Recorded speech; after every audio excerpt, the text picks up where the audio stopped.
Sekarang saya lagi rame kan video pesta babi ya, kan seolah-olah kita ini datang cetak sawah kemudian bikin rakyat di situ sengsara. Salah. Ya, saya mau kasih lihat contoh-contoh cetak sawah yang kita lakukan, dan cetak sawah itu butuh waktu sampai dengan sawah itu bisa kemudian ditanami. Ini adalah contoh cetak sawah yang lampau yang sudah terjadi dan kemudian hasilnya itu. Ini cetak sawah lahan rawa ya di Kalimantan Tengah 51.000 hektar.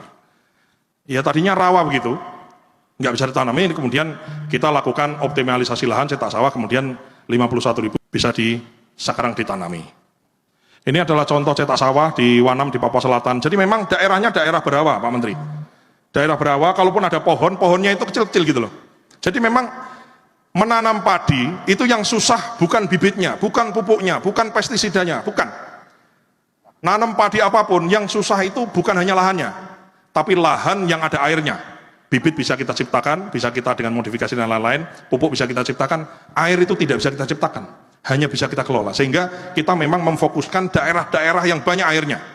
Ini contoh di Papua Selatan, Kurik gitu ya, di Merauke, dulunya rawa. Ini kemudian kita cetak sawah setelah 5-10 tahun berikutnya, yang dulu dicetak sawah, tadinya orang tidak bersawah di situ, jadi bersawah, panen sekali, tanam sekali. Sekarang sudah panen 3 kali karena menanamnya 3 kali. Jadi mohon maaf, dengan segala hormat, kita hormat sama semua kritik. Di luar Jawa kita cetak sawah, orang pun kritik. Sekarang saya lagi rame kan apa itu? Video pesta babi ya.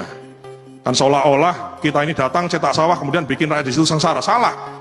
Ya, saya mau kasih lihat contoh-contoh cetak sawah yang kita lakukan, dan cetak sawah itu butuh waktu sampai dengan sawah itu bisa kemudian ditanami. Bisa ditampilkan program cetak sawahnya. Ini adalah contoh cetak sawah di yang cetak sawah yang lampau yang sudah terjadi dan kemudian hasilnya itu. Ini cetak sawah lahan rawa ya di Kalimantan Tengah 51.000 hektar. Ya tadinya rawa begitu, nggak bisa ditanami, ini kemudian kita lakukan optimalisasi lahan cetak sawah, kemudian 51.000 bisa sekarang ditanami. Ini adalah contoh cetak sawah di Wanam di Papua Selatan. Jadi memang daerahnya daerah berawa, Pak Menteri. Daerah berawa, kalaupun ada pohon, pohonnya itu kecil-kecil gitu loh. Jadi memang menanam padi itu yang susah bukan bibitnya, bukan pupuknya, bukan pestisidanya, bukan. Nanam padi apapun yang susah itu bukan hanya lahannya, tapi lahan yang ada airnya. Bibit bisa kita ciptakan, bisa kita dengan modifikasi dan lain-lain, pupuk bisa kita ciptakan, air itu tidak bisa kita ciptakan, hanya bisa kita kelola. Sehingga kita memang memfokuskan daerah-daerah yang banyak airnya.